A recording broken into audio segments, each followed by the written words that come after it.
Engineering materials and heat treatment. Mechanical engineering में हम कौन से इंजीनियरिंग मटेरियल्स यूज़ करते हैं और उनको हम कैसे ट्रीटमेंट करके हीट ट्रीटमेंट करके स्ट्रेंथन करते हैं या उनकी कुछ प्रॉपर्टीज़ को इम्प्रूव करते हैं। तो अब देखते हैं प्रॉपर्टीज़ होती क्या है। प्रॉपर्टीज़ ऑफ मेटल की प्रॉपर्टीज़ के बारे में जानते हैं। तो मेटल की प्रॉपर्टीज़ 2 टाइप की होती है, फिजिकल और मैकेनिकल। फिजिकल प्रॉपर्टीज़ जैसे लाइक कोई इंसान कैसा दिखता है या उसके फेशियल फीचर्स कैसे हैं, उसका कलर कैसा है, मे बी ये सब होती है फिजिकल प्रॉपर्टीज़। अभी तो मैंने इंसान की बात करी। When it comes to metal, physical properties like metal का वेट, जो हर मेटल का डिफरेंट होता है।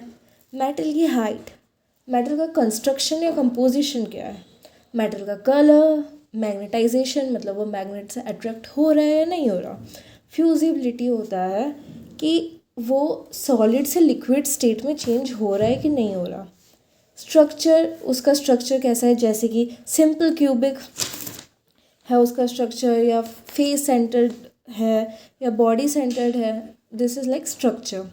कंडक्टिविटी 2 टाइप्स की है, thermal conductivity and electrical conductivity. ये सभी आती है हमारी फिजिकल प्रॉपर्टीज़ में। Now let's come to mechanical properties. Mechanical properties में क्या क्या होता है।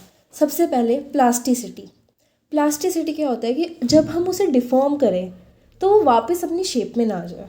हम उसकी शेप को अगर चेंज करें फोर्स के थ्रू तो फिर वो वापस अपने शेप में ना आ जाए, वो होता है प्लास्टिसिटी। वही इलास्टिसिटी, हमने थोड़ा फोर्स लगाया और वापस से वो अपनी ओरिजिनल पोजीशन में आ गया, जैसे कि इलास्टिक रबर बैंड्स। डक्टिलिटी होती है कि मेटल को वायर जैसी फॉर्म्स में हम अगर चेंज कर दें तो वो होता है डक्टिलिटी। और मेलिएबिलिटी होता है जब हम उसको शीट्स में चेंज कर दें। Then comes brittleness. Brittleness is कि अगर वो जो हमारा मेटल है वो उसका रप्चरिंग ईजिली हो जाती है तो वो होता है ब्रिटल। टफनेस होता है कि जब हम उस पर कोई स्ट्रेस डालें तो वो अपना आपको डिस्टर्ब ना करे और उस स्ट्रेस का इम्पैक्ट एनर्जी के रूप में स्टोर कर ले। Then comes hardness. Hardness is कि अगर हम नाइफ से उस मेटल को काटने लगे तो कितना डिफ़िकल्ट है उस मेटल को काट पाना, that is hardness. Let's come to iron. So iron की बेसिकली 3 टाइप होते हैं, cast iron, pig iron and raw iron. Steel, अब सारे के सारे इसके बारे में एक एक करके चलते रहते हैं। स्टील प्लेन होता है एक तो, जिसमें इम्प्योरिटीज़ नहीं होती। एलॉय होता है जिसमें हम इम्प्योरिटीज़ ऐड करते हैं उसको और बेटर बनाने के लिए। एलॉयज़ के इफ़ेक्ट्स क्या क्या होते हैं, कौन कौन से मटेरियल हम एलॉयज़ में यूज़ करते हैं। सबसे पहले हम यूज़ करते हैं मैंगनीज, Mn, जो इंक्रीज़ करता है टफनेस, इम्प्रूव करता है डक्टिलिटी और इम्प्रूव करता है मशीनेबिलिटी। फिर आता है क्रोमियम, जो कोरोसिव रेजिस्टेंस लाता है हमारे मेटल में और वियर रेजिस्टेंस को इंक्रीज़ करता है। निकल टफनेस इंक्रीज़ करता है। टंगस्टन हॉट हार्डनेस इंक्रीज़ करता है। वेनेडियम भी हॉट हार्डनेस इंक्रीज़ करता है और एंड्योरेंस लिमिट इंक्रीज़ करता है। सिलिकॉन एंड एल्यूमिनियम डीऑक्सीडाइजर्स होते हैं और ग्रीन ग्रोथ को रिस्ट्रिक्ट करता है, मेनली सिलिकॉन। कोबाल्ट हार्डनेबिलिटी को रिड्यूस करता है और इम्पैक्ट स्ट्रेंथ को बढ़ाता है। फॉस्फोरस इम्पैक्ट स्ट्रेंथ को रिड्यूस करता है, कंडक्टिविटी को रिड्यूस करता है और कॉपर यील्ड पॉइंट रेस करता है। मैग्नीशियम लाइट वेट है, तो जब वहाँ पे हमें वेट हमारे कंसर्न है हम वहाँ पर मैग्नीशियम ऐड करता है। अब आते हैं हीट ट्रीटमेंट। पहले हीट ट्रीटमेंट का ऑब्जेक्टिव क्या होता है, हम इसको क्यों करते हैं। To improve machinability, to improve the stress, to remove wear and tear, to improve the hardness of the material, to improve electrical and mechanical properties and to improve strength of the material। तो इसका सबसे पहले होता है annealing. Annealing क्या होता है कि हम किसी मेटल को हीट किया, हाई टेम्परेचर पे लेके गए और उसे रैपिडली कोल्ड किया किसी फर्नेस के अंदर। बेसिकली ये होता है एनीलिंग। इसके एडवांटेजेस क्या क्या होता है, स्ट्रेस हट जाता है, इससे सॉफ्टनेस इंक्रीज़ होती है, डक्टिलिटी इंक्रीज़ होती है, टफनेस इंक्रीज़ होती है और ये स्पेसिफिक माइक्रोस्ट्रक्चर प्रोड्यूस करता है एनीलिंग 3 टाइप्स के होते हैं, process annealing, full annealing, isothermal annealing. तो एनीलिंग में बेसिकली हम मटेरियल को हीट करके और फर्नेस के अंदर रैपिड कूल करते हैं।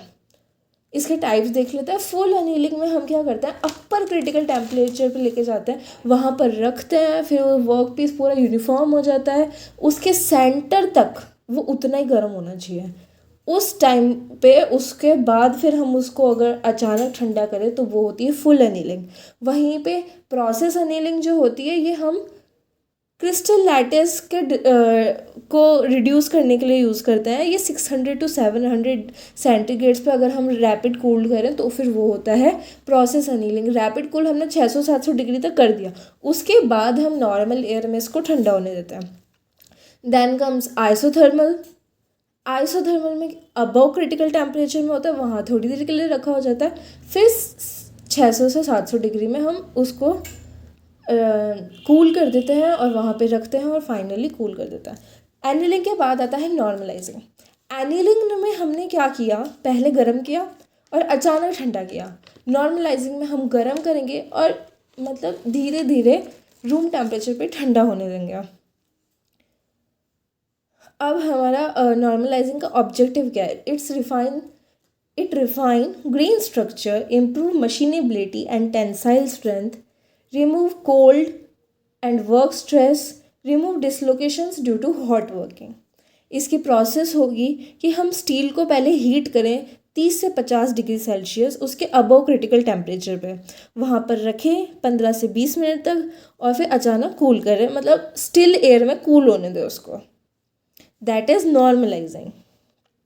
इसके एडवांटेजेस ये होते हैं कि इससे टेंसाइल स्ट्रेंथ इंप्रूव होती है, स्ट्रेस रिमूव होता है और यील्ड पॉइंट भी इंप्रूव होता है। ये था नॉर्मलाइजिंग। अब आता है स्पेरलाइजिंग। स्पेरलाइजिंग के लिए हम क्या करते हैं, थोड़ा अपर क्रिटिकल टेम्परेचर होता है पहली बात तो स्पेरलाइजिंग में, और स्पेरलाइजिंग एक ऐसा ही ट्रीटमेंट प्रोसेस है जहाँ पर मटेरियल को हम कूल करते हैं रैपिड रेट में एलिवेटेड टेम्परेचर पे और मार्टिनसाइट में आता है। मार्टिनसाइट क्या होता है, एक टाइप का स्टील होता है जो कि निडल लाइक स्ट्रक्चर होता है उसका और बहुत स्ट्रॉन्ग और ब्रिटल होता है मार्टिनसाइट। ओके, अब जो ब्राइन होता है ना उसकी क्वेंचिंग की सबसे स्ट्रॉन्ग रेट होती है। ओके, ये इंपॉर्टेंट पॉइंट था, आई एम जस्ट टेलिंग। उसके बाद आता है टैम्परिंग। टैम्परिंग हम बेसिकली मार्टिनसाइट स्टील के लिए करते हैं। इसमें हम बिलो टेम्परेचर लेते हैं और ताकि हम मार्टिनसाइट स्टील को और सॉफ्ट बनाएं और डक्टाइल बनाएं, और ये है ना एक स्ट्रक्चर बना लेती है जिसमें आयरन कार्बाइड पार्टिकल्स होते हैं। अब हम आते हैं केस हार्डनिंग। केस हार्डनिंग में क्या होता है, अगर कार्बन कंटेंट 0.3% से कम है तो उस टाइम पे उसकी क्वेंचिंग नहीं हो सकती, तो उस टाइम पे हम यूज़ करते हैं केस हार्डनिंग। तो अब हम केस हार्डनिंग के टाइप्स देखते हैं। तो केस हार्डनिंग के 6 टाइप्स होते हैं, इंडक्शन हार्डनिंग, उसके बाद flame hardening, laser hardening, carbonising, cyaniding और नाइट्राइडिंग। सबको एक एक करके पढ़ते हैं।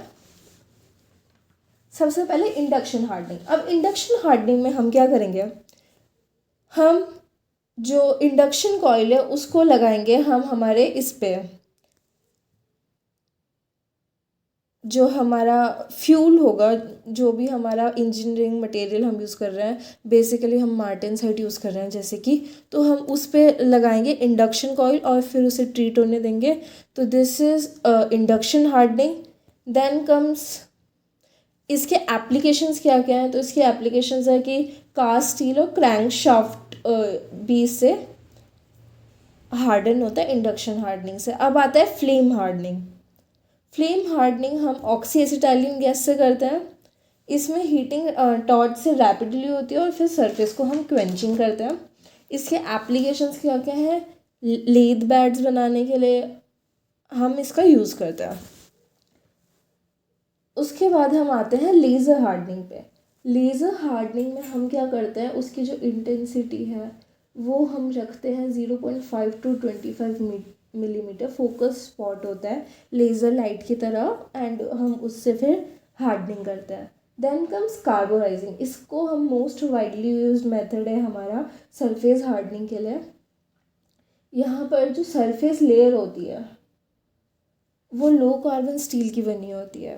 तो उसमें क्या करते हैं हम, सोर्स ऑफ कार्बन डालते हैं, इसमें हम कोक भी यूज़ करते हैं और कार्बन के जितने भी और हैं जो हम यूज़ करते हैं। उसके बाद फिर हम उस कार्बन के थ्रू इसको हम हार्डन करते हैं। तो हम यूज़ करते हैं जैसे कोक या कार्बन मोनोऑक्साइड भी यूज़ करते हैं। अब आते हैं सायनाइडिंग पे। सायनाइडिंग में हम क्या करते हैं, NaCl में उसको डिप करते हैं जो हमारा मटेरियल है। उससे क्या होता है, उससे भी हीट ट्रीटमेंट होता है हमारे मटेरियल का। अब आता है नाइट्राइडिंग। नाइट्राइडिंग में हम नाइट्रोजन यील्ड करते हैं प्योर अमोनिया से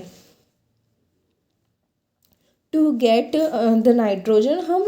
हम एटमॉस्फेरिक नाइट्रोजन इसलिए यूज़ नहीं करते क्योंकि हमको उसको N2 में चेंज करना पड़ता है। N2 में उसको चेंज करने के लिए मतलब एटमॉस्फेरिक नाइट्रोजन N2 में रहती है और फिर उसको नॉर्मल नाइट्रोजन में चेंज करने के लिए बहुत ज़्यादा हीट हमें रिक्वायर्ड होती है। इसकी वजह से हम अमोनिया को डिकम्पोज करके और उसके बाद उससे नाइट्रोजन यील्ड करते हैं।